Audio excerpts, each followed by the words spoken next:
भगवान शंकर, ओगड़दानी, त्रिकालदर्शी, कैलाशी, अविनाशी, मेरे शिव बाबा के चरणों को नमन करते हुए गिरि गोवर्धन नाथ जी के पावन चरणारविंद का रसास्वादन स्मरण करते हुए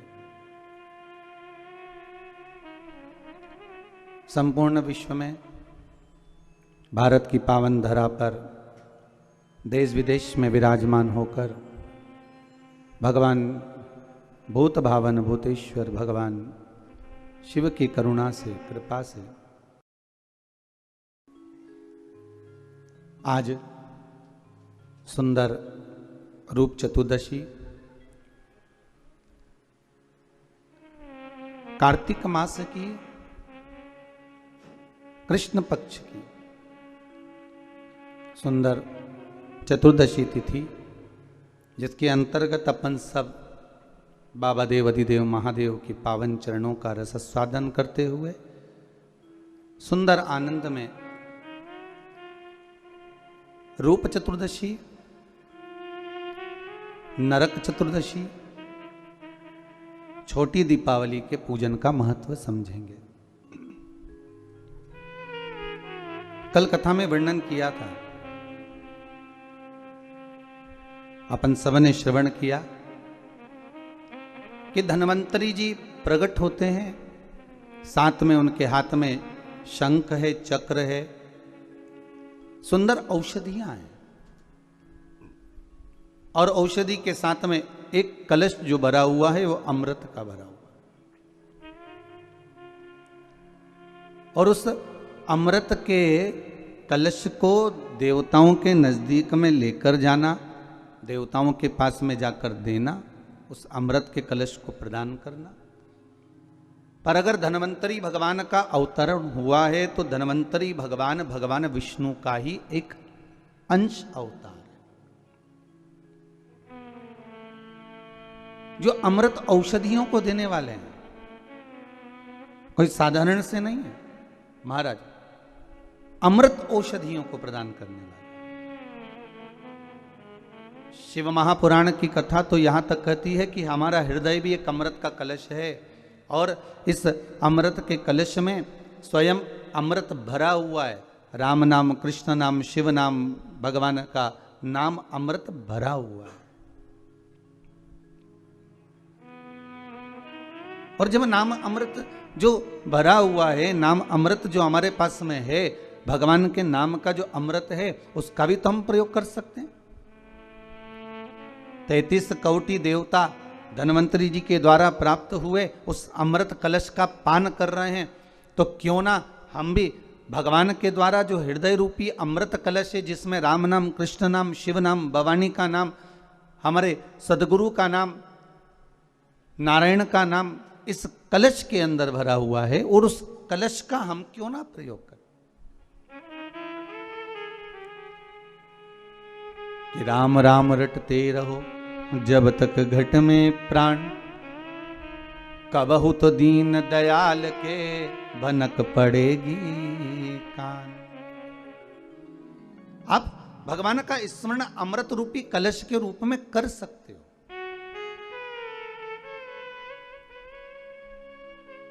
भगवान विष्णु स्वयं उस किसान को समझाते हुए कहते हैं कि आप धनतेरस का पूजन इस विधान से करिए।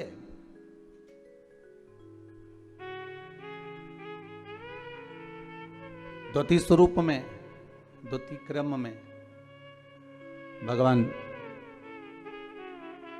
धनतेरस के पूजन का तो महत्व बताए, साथ में हमारे यहाँ जो छोटी दीपावली के पूजन का जो महत्व है, छोटी दिवाली के पूजन की जो प्रधानता है, हमारे यहाँ कहते हैं कि ये छोटी दीपावली है। अमावस्या के एक दिन पहले, रूप चतुर्दशी के दिन, या आप नरक चतुर्दशी के दिन हम जो भगवान का गुणगान कर रहे हैं, हम जो भगवान का स्मरण कर रहे हैं, हम भगवत चरणारविंद का रसास्वादन ग्रहण कर रहे हैं, उसका एक आनंद सुख, उसकी भक्ति का सुख एक अलग है महाराज। क्यों कहते हैं इस छोटी दीपावली को नरक चौदस? नरक चतुर्दशी। क्यों कहते हैं कि कार्तिक महीने में कृष्ण पक्ष की जो चतुर्दशी है वो नरक चतुर्दशी कहलाती है? उसका कारण क्या है? हम सब तो हमेशा सुनते रहे कि ये नरक चतुर्दशी है। घर के बच्चे भी हमसे पूछेंगे माँ नरक चतुर्दशी का मतलब क्या है? तो एक भाषा में तो अभी आशीष जी ने कहा कि नरकासुर का संहार किया भगवान ने, इसलिए नरक चतुर्दशी का वर्णन आ गया।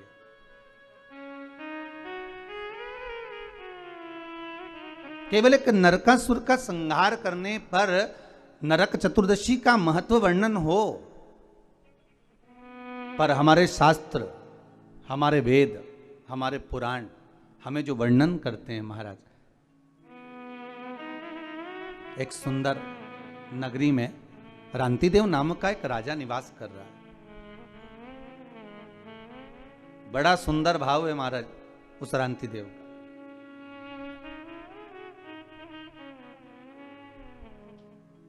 धर्म का चर्चा करना, भजन करना, कीर्तन करना, स्मरण करना, नाम जाप करना, ये रांतिदेव के नियम था। धर्म से पीछे कभी नहीं हटा, क्योंकि मानव का यदि शरीर मिला है, मनुष्य की देह मिली है, तो मानव का शरीर अगर प्राप्त हुआ है तो हम क्यों ना धर्म से जुड़कर चलें? हम क्यों ना सत्कर्म करें?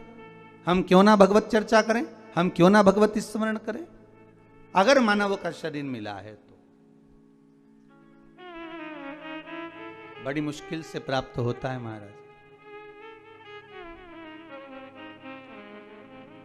84 लाख योनियों में केवल एक मानव का शरीर ही है जिसके माध्यम से हम पूर्व के कर्म का भोग लेते हैं और भगवान का भजन कर कर उस कर्म को हम काट भी लेते हैं। केवल एक मानव का शरीर, केवल एक मनुष्य की देह।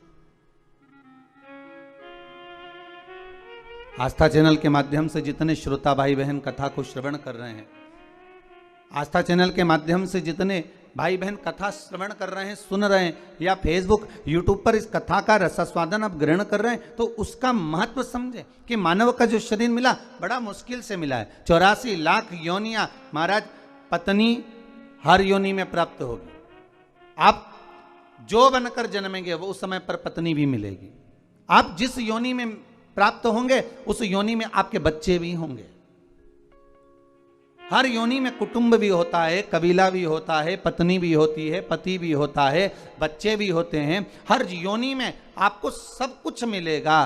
खाने को भी प्राप्त होगा, पानी पीने को भी मिलेगा, आपको रहने के लिए कोई क्वार्टर, कोई घर, जहां अस्तबल आदि जिस योनि में हम हैं उसमें कुछ ना कुछ आपको रहने के लिए भी प्राप्त होगा। पर हर योनि में बच्चे भी मिलेंगे, पत्नी भी मिलेगी, पति भी मिलेगा, कुटुंब कबीला भी मिलेगा, भोजन करने को अन्न भी मिलेगा, या अन्न भाग जो आप खा सकते हो वो मिलेगा, पीने के लिए जल भी मिलेगा, रहने के लिए आपको भवन भी मिलेगा। आप जहां रहने का है वो सब प्राप्त होगा, प्रत्येक योनि में प्राप्त होगा, प्रत्येक योनि में। बस एक चीज प्राप्त नहीं होगी, वो क्या महाराज? भगवान की सेवा, भजन, पूजन, स्मरण और भगवत नाम की चर्चा।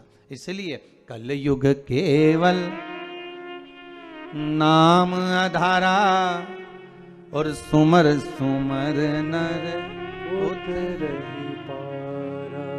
कली काल में नाम की आधारशिला को रखा, इसलिए कहा केवल एक मानव का शरीर है जो कर्म के भोग को भोगते हुए, हमारे कर्म के भोग को मिटाते हुए, भोगते हुए भगवत स्मरण की ओर अग्रण्य बढ़ा देता है, आगे बढ़ा देता है, भगवान के नाम की ओर आगे लेकर चले जाते महाराज। इसलिए शायद कहा कि मिलती है राम नाम की दौलत कभी कभी, मिलती है राम नाम की दौलत कभी कभी, मिलती है राम नाम की दौलत कभी कभी, मिलती है राम नाम की दौलत कभी कभी, होती है अपने भाग्य से सत्संग कभी कभी, होता है अपने भाग्य से सत्संग कभी कभी। मिलती है राम नाम की दौलत कभी कभी, मिलती है राम नाम की दौलत कभी कभी।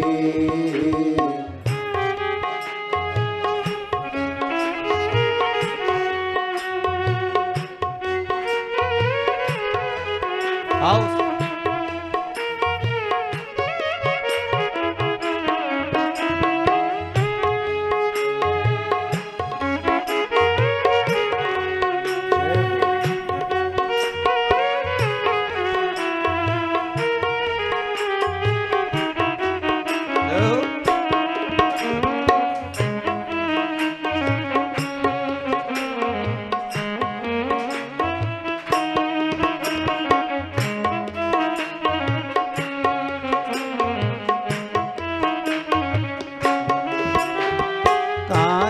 को पाके तुम कभी अभिमान ना करो, काया को पाके तुम कभी अभिमान ना करो।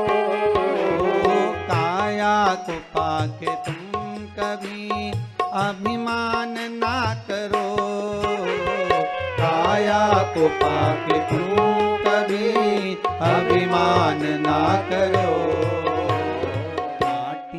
मिल जाती है काया कभी कभी, माटी में मिल जाती है काया कभी कभी।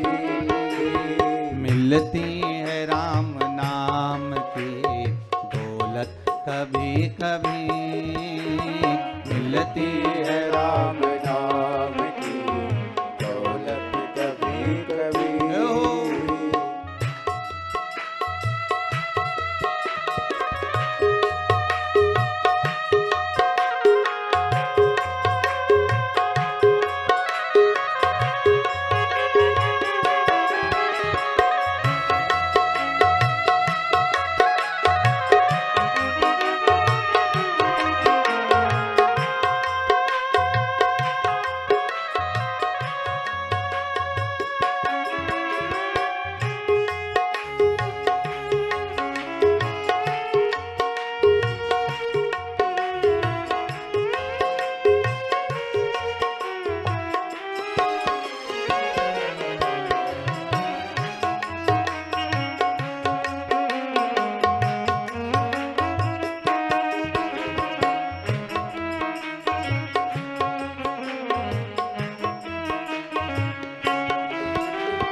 दौलत को पाके तुम कभी अभिमान ना करो, दौलत को पाके तुम कभी अभिमान ना करो। दौलत को पाके तुम कभी अभिमान ना करो, दौलत को पाके तुम कभी अभिमान ना करो। मिल जाती है दौलत कभी कभी, माटी में मिल जाती है दौलत कभी कभी। मिलती है राम नाम की दौलत कभी कभी, मिलती है राम नाम की दौलत कभी कभी। मिलती है राम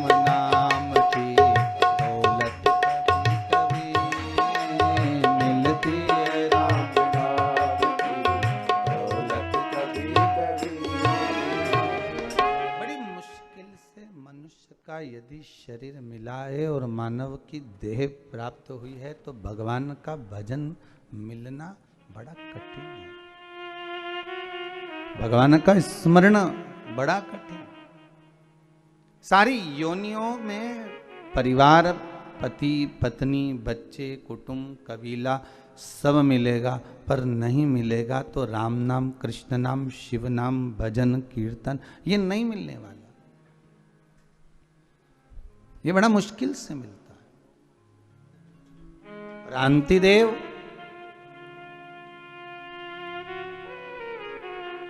इतने धर्मात्मा राजा थे, हर पल हर घड़ी हर क्षण दान पुण्य संकीर्तन सब करा, पर जब अंतिम समय आया, नरक चतुर्दशी का महत्व समझ रहे हैं अपन आज। नरक चतुर्दशी का आज का जो महत्व है वो समझ रहे हैं।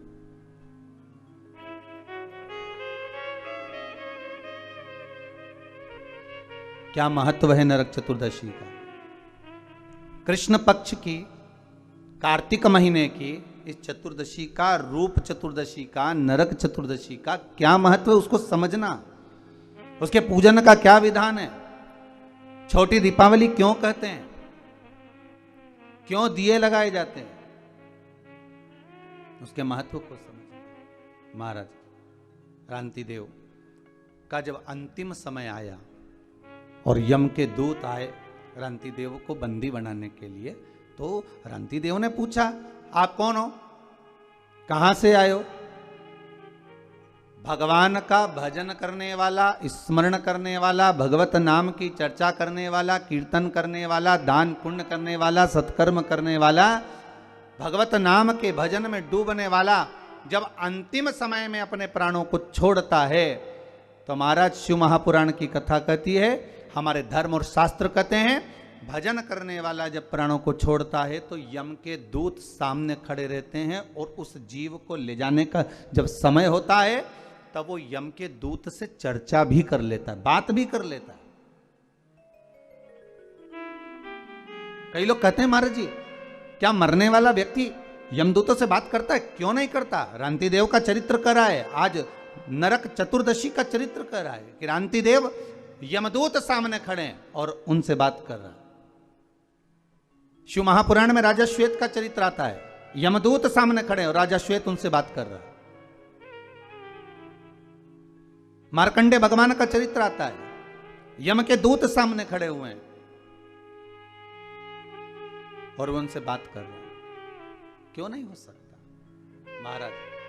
अरे मुख में हो राम नाम, राम सेवा हाथ में, और तू अकेला नाही प्यारे, राम तेरे साथ कि जिंदगी की बागडोर हाथ दीना नाथ के, वो महलों में राखे चाहे झोपड़ी का। सीताराम सीताराम सीताराम कहिए, जाहि विधि राखे राम ताहि विधि रहिए। क्यों नहीं हो सकता? अगर आप सत्संग में लगे हो, भजन में लगे हो, कीर्तन में लगे हो, मंत्र जाप में लगे हो, मंत्र स्मरण में लगे हो, भगवान की भक्ति में अगर डूबे हुए हो, तो यमदूतों की भी सामर्थ्यता नहीं, हिम्मत नहीं कि आपको उठाकर ऐसे ही ले जाए।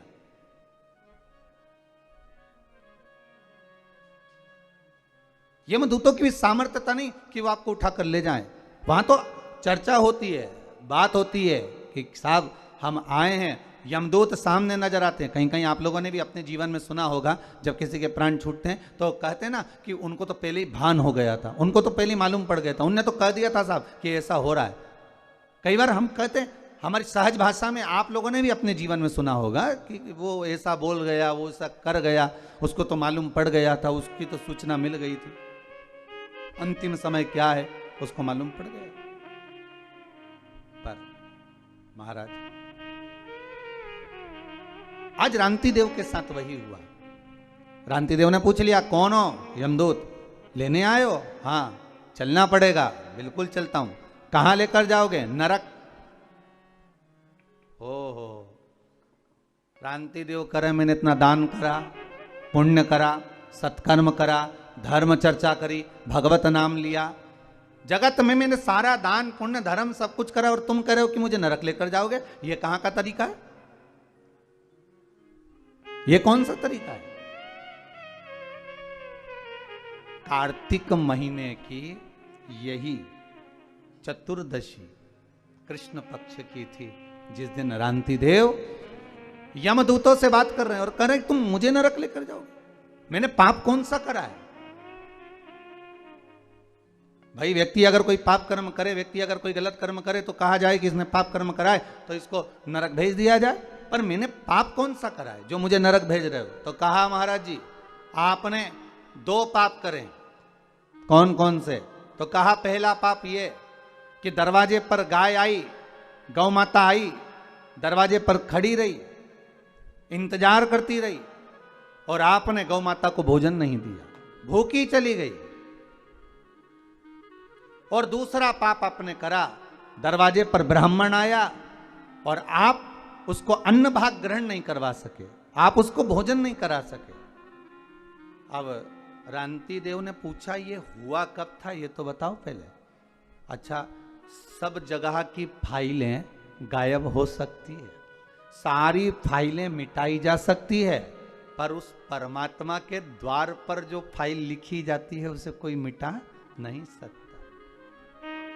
मत बुरे कर्म कर बंदे वरना पछताएगा, भगवान की आंखों से तू बच नहीं पाएगा, तू बच नहीं पाएगा।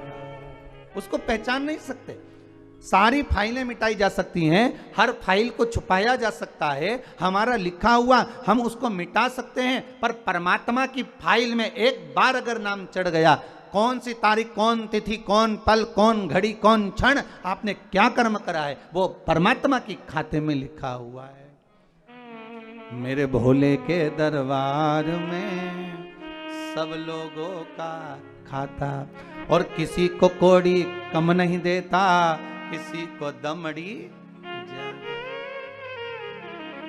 सारी फाइलें उसके पास, चाहे हमारी हो चाहे आपकी हो। रांति देव की अगर फाइल उनके पास में है तो कहा मैंने करा कब था, बता दिया। यमदूतों ने ये फाइल पढ़ लीजिए, चित्रगुप्त महाराज को बुलाया, बता दीजिए महाराज, बता दिया। एक दिन ब्राह्मण आया था, निवेदन करा, तो रांति देव कह रहे हैं ब्राह्मण को मैंने सिंहासन दिया, ब्राह्मण को मैंने बैठने का सिंहासन दिया है, ब्राह्मण के लिए मैंने हाथ जोड़कर निवेदन करा था, ब्राह्मण देवता आप कुछ खा लीजिए, ब्राह्मण देवता आप पानी पी लीजिए, ब्राह्मण देवता आप कुछ ग्रहण कर लीजिए, पर ब्राह्मण ने मना कर दिया था। आप देखिए, लिस्ट उठाकर देखो, ब्राह्मण ने मना कर दिया था। यमदूत कहते हैं भले ब्राह्मण मना कर दिया, पर कुछ नहीं तो मुख झूठा करा देता, पानी ही पिला देता, तेरे घर का बर्तन झूठा तो होना था, तेरे घर का बर्तन पात्र झूठा तो होना था। कितना सुंदर कहा है महाराज। कोई ब्राह्मण यदि आपके यहां आए और ब्राह्मण आकर आपके यहां अगर ऊपर से जल ग्रहण कर रहा है तो आप ब्राह्मण से कह सकते हो महाराज जी आप पात्र झूठा कर दीजिए।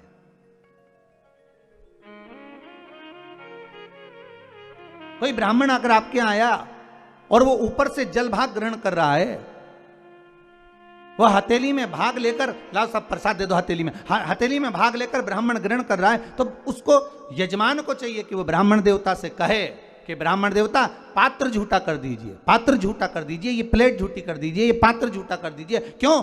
शास्त्र कहता है जितनी देर तक ब्राह्मण का झूठा पात्र घर में रखा रहता है, जितनी देर रखा रहता है उतनी देर घर से क्लेश को मिटा देता है।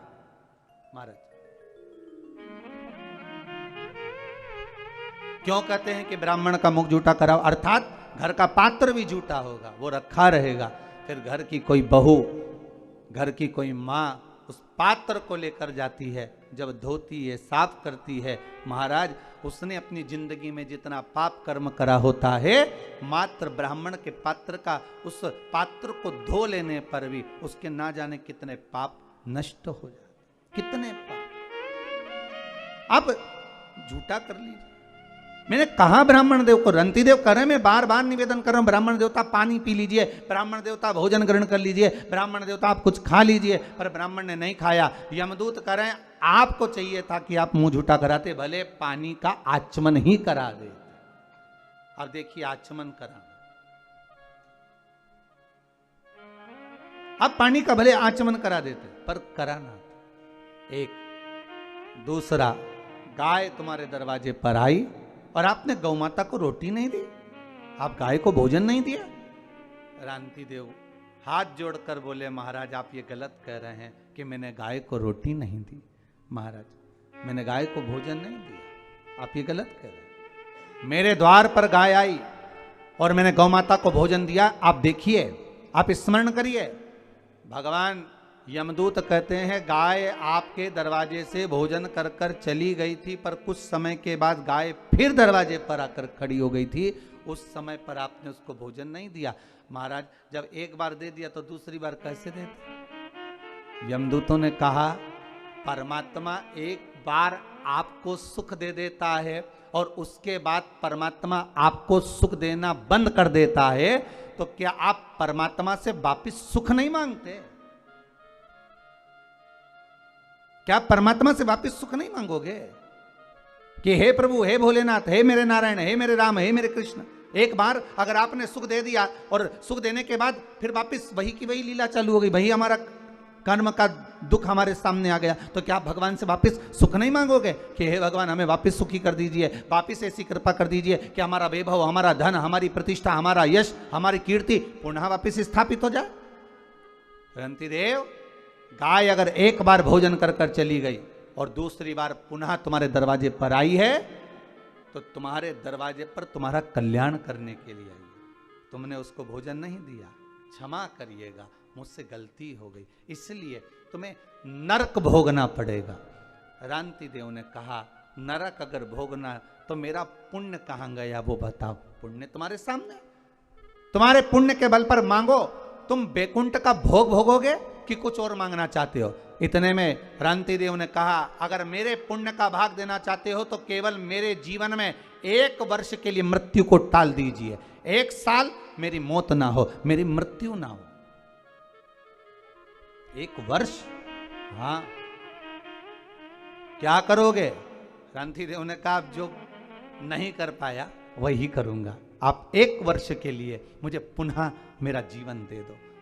भगवान यमदूतों ने कृपा करी और यमदूत उसको छोड़कर 1 वर्ष के लिए दे दिया उसका पुण्य का भाग। रांति देव नरक को जीत लिया, वो 1 वर्ष के पुण्य के बल पर। इतना ब्राह्मण भोज कराया, इतना गौ माता का भाग प्रदान करा, इसलिए इस कथा को वर्णन करते हुए कहते हैं कि इसको कहते हैं नरक चतुर्दशी। क्यों? रांति देव को नरक से छुड़ा लिया था इस। कई बच्चे पूछते हैं कि नरक चतुर्दशी का मतलब क्या, नरक चतुर्दशी का मतलब क्या? बताना पड़ेगा कि रांति देव को नरक से छुड़ाया था आज के दिन। फिर रांति देव ने क्या करा?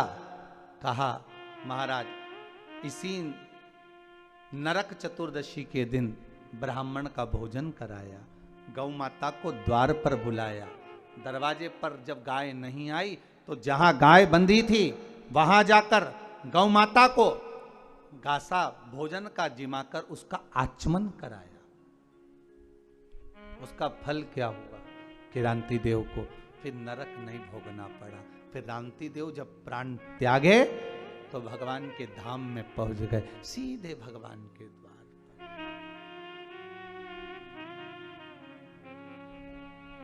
सीधे भगवान के द्वार।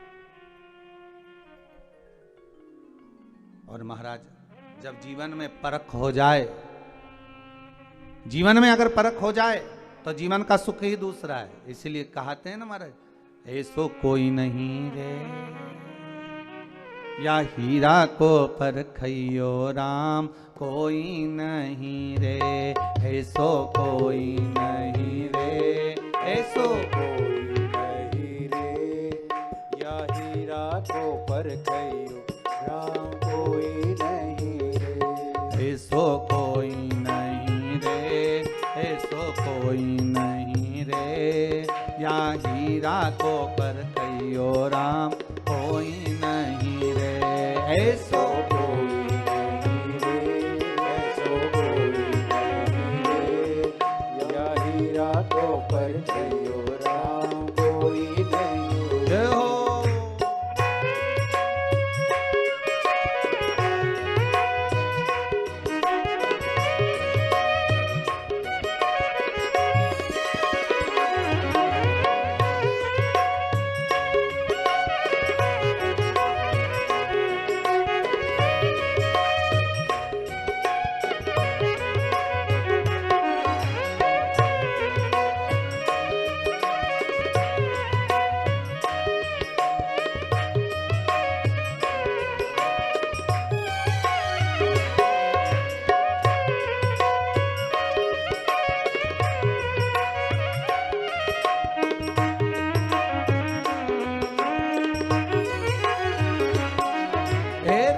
नाम को हाट भरायो घर जाने की बात। राम नाम को हाथ धरायो घर जाने की बात। ओ कृष्ण नाम को हाट भरायो घर जाने की बात। कृष्ण नाम को हाथ धरायो घर जाने की बात। ओ धीरे धीरे चलो रे भैया, धीरे धीरे चलो रे भैया, होले होले चलो रे भैया। होले होले चलो रे भैया। ओ गुरु देखे बाट ऐसो कोई नहीं। जय हो।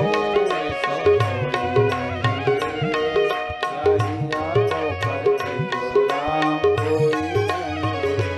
ऐसो कोई नहीं रे, ऐसो कोई नहीं रे।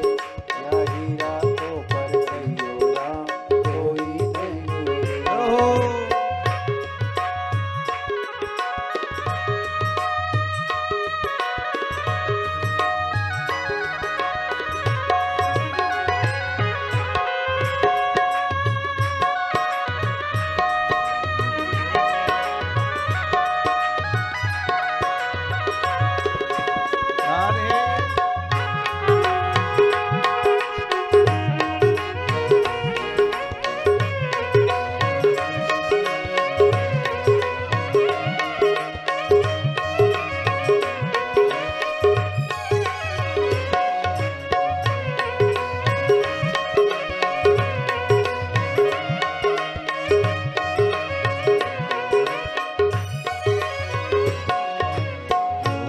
अरे भोगी आया साधु आया रे। भोगी आया भोगी आया अरे गुरु आया गांव में तो, गुरु आया गांव में तो ओ कोई नहीं रे। ऐसो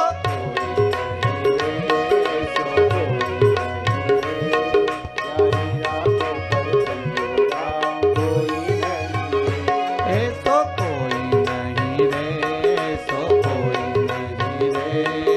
या हीरा को पर कहियो राम कोई नहीं रे। ऐसो कोई नहीं रे, ऐसो कोई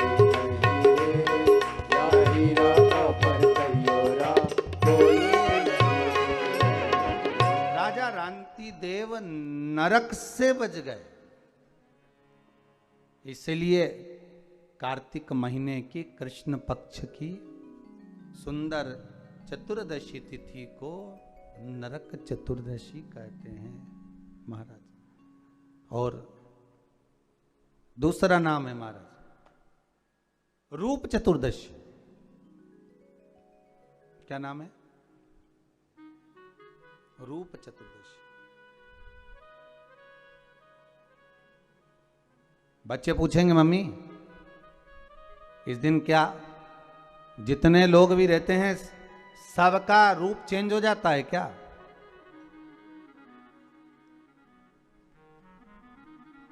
सबका रूप चेंज हो जाएगा रूप चतुर्दशी के दिन महाराज।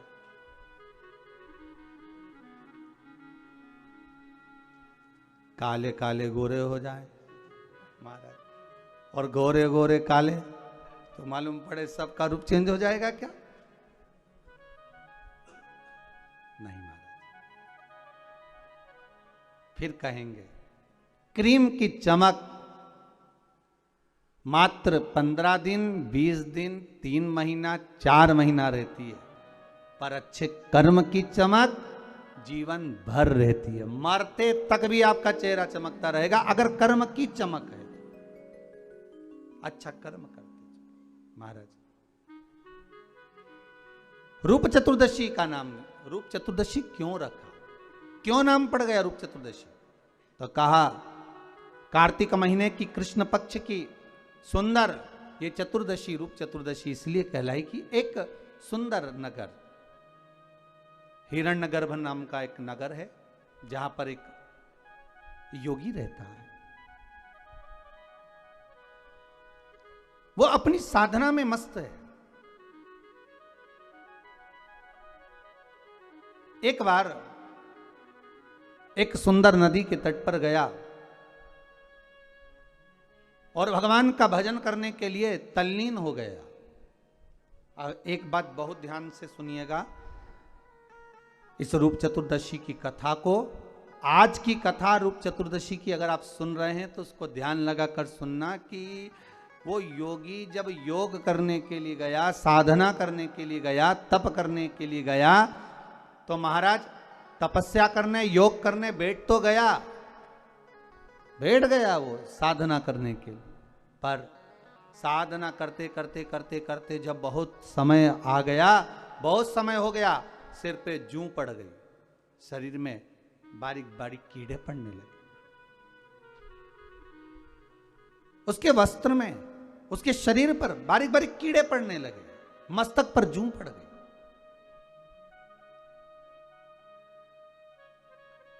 महीनों तप करने के बाद में, साधना करने के बाद में उसके मन में आया कि मैंने इतनी साधना करी, मैंने इतना तप करा, मैंने इतना भजन किया, इतना योग करा, उसके बाद में मेरे मस्तिष्क में कीड़े पड़ गए, जूं पड़ गई, मेरे शरीर पर कीड़े पड़ गए, बारीक बारीक छोटे छोटे कीड़े मेरे शरीर पर आ गए। आखिर क्यों? शिव महापुराण की कथा कहती है, जो भगवान के भजन में लगा रहता है, जो सत्संग में लगा रहता है, जो भगवत कीर्तन में लगा रहता है, जो भगवान की भक्ति में सदा तल्लीन रहता है, उसके शरीर से दुर्गंध नहीं आती, उसके शरीर से बदबू नहीं आती, उसके शरीर से अगर तगर चंदन की खुशबू आती है। उठाकर देखिए श्रीमद् भागवत में पूतना का चरित्र। जब तक पूतना भगवान का स्पर्श नहीं करी, भगवान कृष्ण का स्पर्श नहीं करी, तब तक पूतना का शरीर राक्षसी था, उसके शरीर में क्या गंध होगी वो वही जान सकता। पर जब भगवान कृष्ण ने पूतना के स्तनों का पान कर लिया, पूतना के स्तनों का पान करा, दूध का जब पान करा, पूतना के शरीर में स्तनों का जब पान किया है महाराज, तब जब पूतना के शरीर को अग्नि दी गई, पूतना के शरीर को जब अग्नि लगाई गई, तो पूतना के शरीर में से चंदन, अगर, तगर, गूगल आदि आदि की सुंदर सुंदर गंध आ रही थी, सुंदर सुंदर गंध आ रही है। बड़ा ध्यान करा गया कि आखिर ये क्यों? तो कहा अंतिम समय में पूतना का जो चित्त था, अंतिम समय में पूतना का जो मन था, अंतिम समय में पूतना जब प्राण त्याग रही थी, तो भगवान कृष्ण का मुखाग्रविंद देख रही थी, उस रस तत्व को ग्रहण कर रही थी, उस रस तत्व। और पूतना के शरीर तो कहा योगी जो योग कर रहा है, साधना कर रहा है, तप कर रहा है, भगवान की भक्ति में डूबा हुआ है, तो इसके मस्तिष्क पर जूं पड़ गई, शरीर में कीड़े पड़ गए, इसको समझ में नहीं आया। मैंने इतने महीने इतना तप करा, साधना करी, और शरीर में इतने ये जुएं पड़ कैसे गए, ये शरीर में कीड़े पड़ कैसे गए? उसकी आंखों में जल भर गया, नैनों से अश्रु बहने लगा, आखिरी में रहा नहीं गया। तब देव ऋषि नारद को याद किया, तब देव ऋषि नारद निकल कर आए और नारद जी ने कह दिया, योगीराज आप कह रहे हो कि कारण क्या बना, शरीर में आखिर ये मस्तक पर जुएं कैसे पड़ गए, शरीर में कीड़े कैसे पड़ गए महाराज, क्या कारण बना है ऐसा? तो महाराज कारण बताया कि आप तन तो साधना में लगा लिए, तप तो तप में लगा लिया, पर मन भगवान में नहीं लगा पाए। अगर मन भगवान में लगा लेते तो ये शरीर चित्त अगर परमात्मा में लग जाता तो ना मस्तिष्क में जुएं पड़ते, ना शरीर पे कीड़े पड़ते।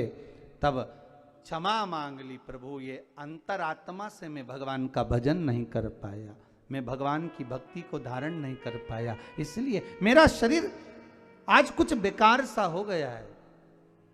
यही कार्तिक महीने की कृष्ण पक्ष की यही चतुर्दशी तिथि, जिस दिन योगी राज ने नारद जी से पूछकर सुंदर उपटन को तैयार कर कर शरीर पर मल कर स्नान किया और स्नान कर कर भगवान नारायण का स्तमन पूजन किया, तब जाकर वो योगीराज वापिस सुंदर काया को प्राप्त करे।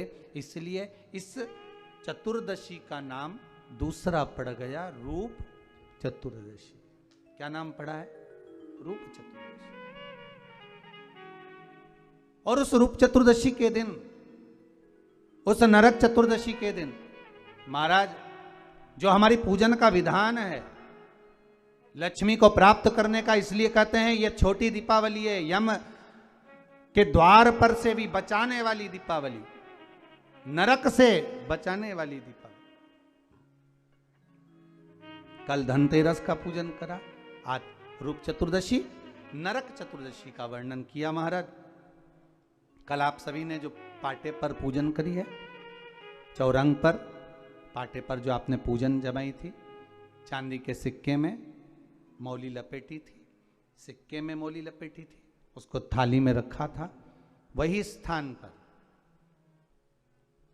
वो थाली अगर आपने उठाकर अंदर रख ली हो या कहीं पर विराजमान कर दी हो, उस थाली को कहीं विराजमान कर दिया हो, तो आज फिर पुनः वही थाली वापिस सुंदर गोबर से लीप कर या जल से उसको पोंछ कर वहां पाटा रखें, चौरंग रखें, चौकी रखें महाराज, उस पर वापिस पुनः लाल वस्त्र बिछाकर उस थाली को वापिस वही रखें। आज जो दिए लगना है, आज जो दीप लगना है महाराज, एक दिया आटे का चौमुखी, 4 बत्ती का दीप लगाएं, उसमें चाहे तो सरसों का तेल डाल लें, तिल्ली का तेल डाल लें, चाहे तो उसमें मीठा तेल डाल लें, और 4 बत्ती उसमें होना चाहिए। थोड़ी सी पीली सरसों, अगर पीली सरसों हो तो पीली सरसों, नहीं हो तो काली सरसों उस दीप के अंदर डाल दीजिए महाराज। एक घी का दीप लगाएं। फिर ध्यान दीजिएगा, घी का दीप जो कलदार रखे हैं, लक्ष्मी जी का जहां पूजन कर रहे हो, लक्ष्मी जी का सीधा हाथ घी का दिया होना चाहिए। तो आपका कौन सा हाथ हो गया? उल्टा हाथ। लक्ष्मी जी का उल्टा हाथ, वहां पर रखो चौमुखी दीप, और महाराज जल का छींटा देकर उन जो सिक्के रखे हैं, जो लक्ष्मी जी रखी है, भगवान का जहां पूजन कर रहे हो, उस पर जल का छींटा देकर सुंदर भाव से माता लक्ष्मी का स्मरण कर कर, गणेश जी का स्मरण कर कर, आप भाव से महाराज जल का छींटा देकर सुंदर वस्त्र अर्थात मौली, कलेवा जो भी आपके पास में हो समर्पित कर कर भाव से रौली, मौली, चंदन, अबीर, गुलाल, मेहंदी, जो भी सामग्री पूजन का साहित्य आपके पास में है, वो उन कलदारों पर, माता लक्ष्मी पर समर्पित कर दें।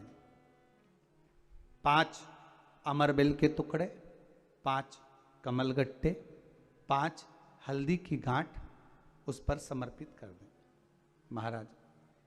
माता लक्ष्मी को मीठे का भोग लगा दें, और भोग लगाने के बाद में माता लक्ष्मी को प्रणाम कर कर सुंदर जो चौमुखी दिया आपने बनाया है उसको तो वहीं रखे रहने दें।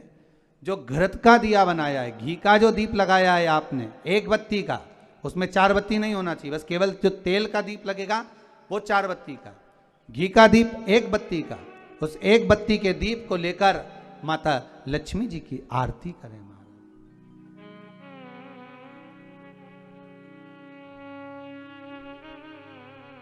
माता लक्ष्मी की आरती करें, और माता लक्ष्मी की आरती कर कर, उनका अनुमोदन कर कर, उनको प्रणाम कर कर, निवेदन कर कर, नमन कर कर जब दीप को रख दें, तब माता लक्ष्मी के सम्मुख में अपनी झोली को पसार कर प्रणाम करें। माता लक्ष्मी से निवेदन करें, हे मां, आप रूप की देने वाली हो, आप नरक के भोग से छुड़ाने वाली हो। हे मां, आज भगवान नारायण के साथ में आप हमारे यहां सदा के लिए विराजमान होइए। अपने इष्ट देव, अपने कुल देव, अपने पितृदेव का स्मरण करें।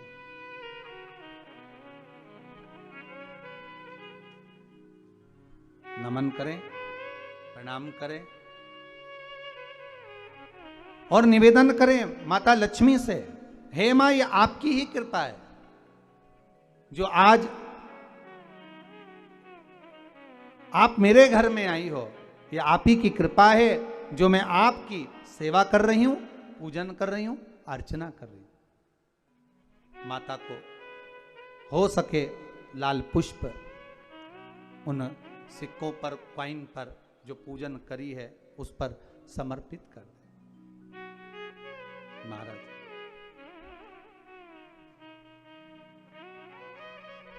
प्रणाम करने के बाद घी का दीप वहीं रखें और जो चौमुखी दिया है, दीप है, उसको उठाएं, पूरे घर में घुमाने के बाद में सारे द्वार खोल दीजिए और सारे घर में घुमाने के बाद में जो मुख्य द्वार है उस मुख्य द्वार के बीचों बीच